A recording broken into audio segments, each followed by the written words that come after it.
Bueno, hola a todos. Nos encontramos con Harry Yahalom desde Galilea. Él es astroterapeuta y va a iniciar junto a nosotros una serie de micros donde nos irá contando de qué se trata y cómo ve él la astroterapia y cómo la aplica. ¿Cómo estás, Harry? Hola, buenas tardes o buenas noches, depende de en qué parte del planeta nos encontremos. Muy bien, ¿y vos? Todo en orden. Contanos un poquito qué es la astroterapia. Como lo dice el nombre, ¿no? Astro viene de astrología y terapia viene de terapia. O sea que la astroterapia es el conjunto de una astrología light, no convencional y no predictiva, y terapias que pueden ser terapias alternativas. En mi caso, me dedico a lo que es el trabajar con la respiración, la meditación, la transmutación de patrones mentales.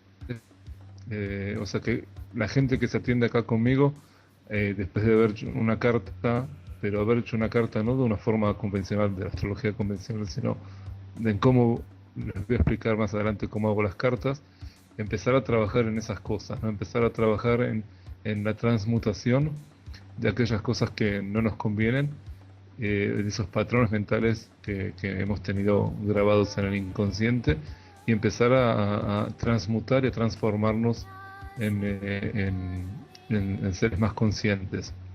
De eso se trata la astroterapia.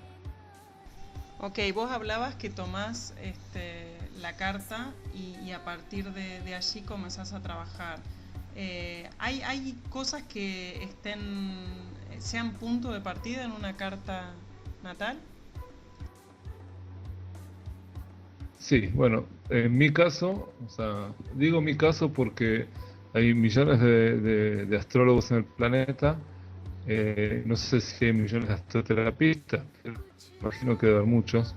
No he descubierto la rueda, ni he descubierto la electricidad, ni América tampoco, pero en nuestro caso hago un mapa, una carta natal como base para conocer, ¿no? Y explorar un poco el inconsciente del paciente y partimos desde lo que sería la astrología, ¿no?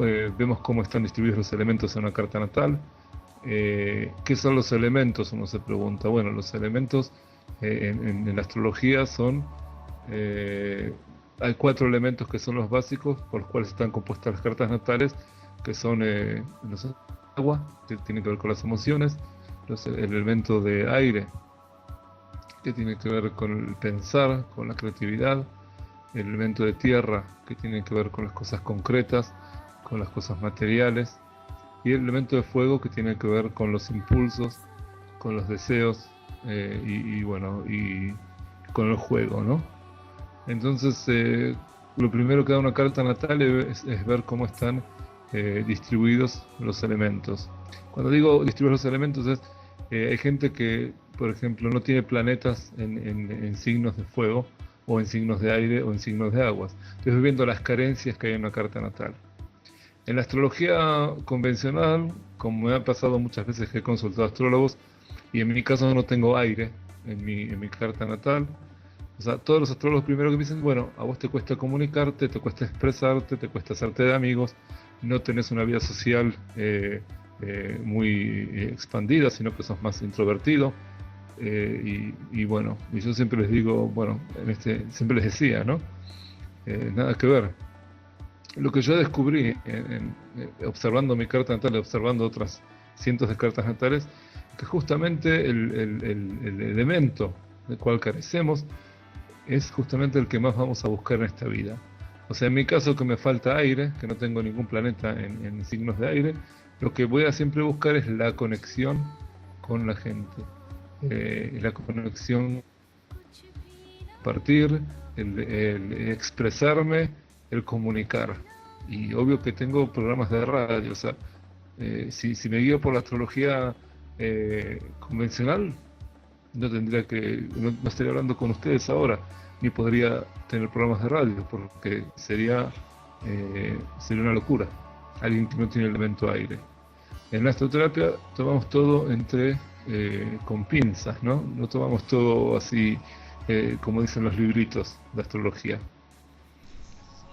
Esa es una de las diferencias, una de mis disidencias con la astrología, como muchas otras, ¿no? Que de a poco en los micros los vamos a ir explayando un poco más. Ese punto que acabas de explicar o de expresar realmente es muy claro, porque mientras yo te escuchaba decir lo que se veía en tu carta, decía, para mí sos comunicador, porque de hecho tenés un programa de radio, sos expresivo y demás, con lo cual no condice con eso que decían los astrólogos de tu carta, ¿no? Entonces, ¿cuánto, cuán- ¿cuánto cuidado hay que tener a la hora de tomar una carta y darle elementos al que viene a consultarte? O sea, eh, en el sentido de qué es lo que hay que eh, tener muy en claro para no confundir o marear las aguas en ese caso, ¿no?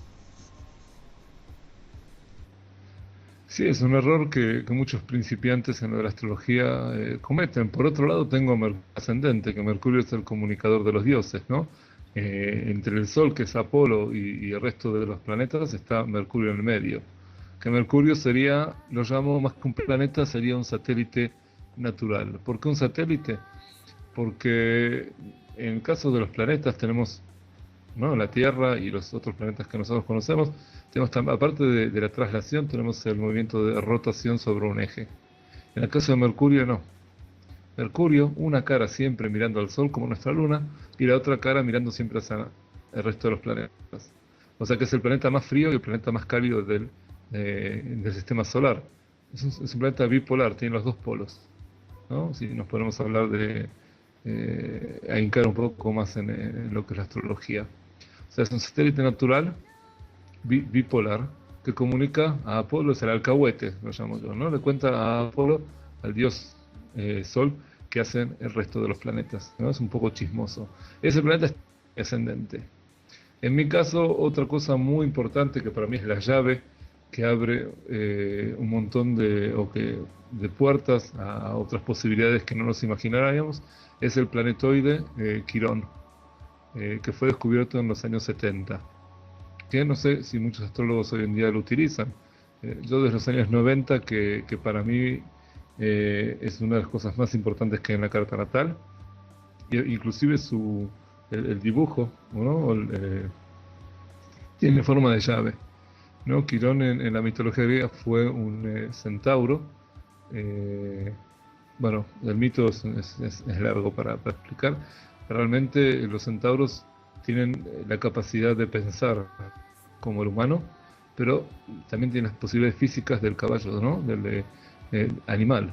Por un lado, una parte de ellos es una parte animal, instintiva, y por otro lado es una parte racional y lógica.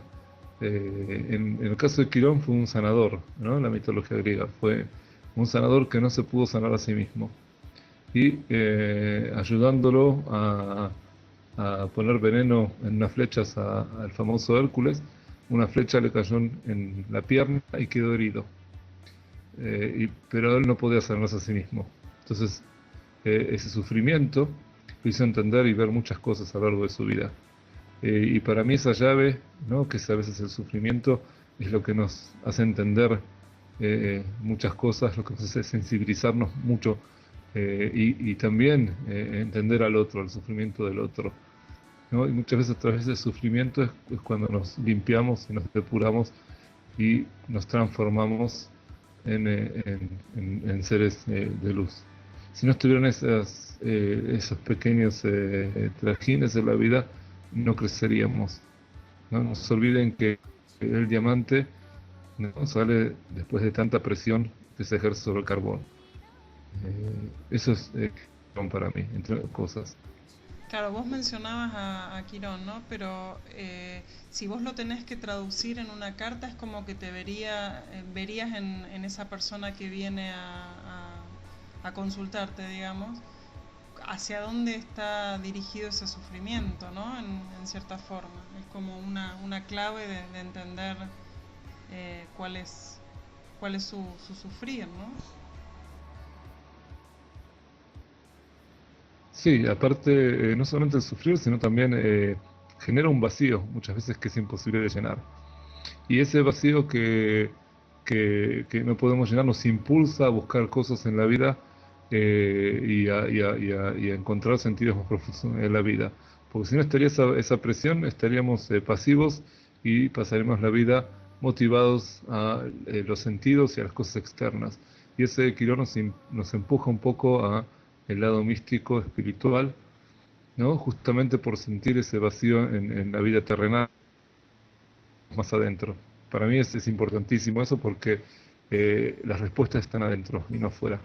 Y la respuesta está en el paciente, dentro del paciente, no fuera que soy yo. Yo soy un interlocutor entre el paciente y el paciente mismo. Eso es todo.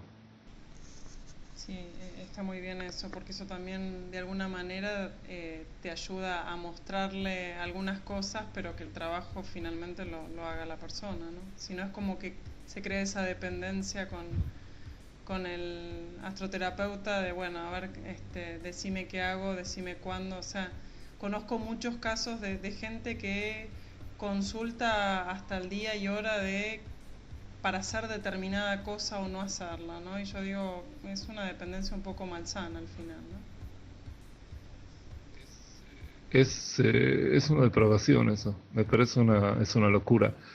No solamente eso, hay gente que, bueno, en la astroterapia yo atiendo dos sesiones. La primera sesión hacemos la carta natal, también uso las cartas de tarot, porque también son exploradores del inconsciente y de la aquí y ahora bastante fuertes, como arquetípicos, ¿no? No como, no con brujerías ni esas cosas. Y el segundo encuentro es el encuentro donde trabajamos. Después de que la persona una semana les dejó para que maduren un poco y digieran un poco de lo que se habló en el primer encuentro, en el segundo encuentro lo que hacemos es trabajar meditando, trabajar con visualizaciones, con meditaciones guiadas, con colores, ¿no? Porque el inconsciente entiende mejor con colores y con formas que con palabras. Entonces entramos en estado de alfa, ¿no? Ponemos una música suave de fondo y hacemos una meditación guiada para trabajar justamente esas cosas, para empezar a transformarnos. Ahora, a una persona se le puede dar un martillo, un destornillador, una pala, arena y cal. Cada uno tiene que trabajar solito. O sea, después de ese empujón que les doy, ese aventón, cada uno se tiene que arreglar solito su vida, ¿no? No depender de mí, porque yo también tengo mis defectos y también tengo mis problemas y también trabajo conmigo mismo, ¿no? Lo que nunca, pero nunca permito es que la gente dependa de mí, ni que me vean como alguien superior, sino que hablo y miro a la gente a la misma altura, no estoy por sobre nadie. Eso es clarísimo desde que hablo por teléfono con la persona que me llama que quiere venir, les aclaro esas cosas. Sí, creo que eso está muy bien porque de alguna manera es esto, ¿no? Es entender que vos le mostrás, es como que le develaras algunas cosas que a lo mejor saben o presienten, pero se las pones en la mesa y a partir de allí que cada uno vaya haciendo su trabajo. Y, y bueno, y después cada cuánto, o sea, vos los ves en dos sesiones y después en algún momento vuelven a consultarte, pasa un tiempo, ¿cómo continúa eso?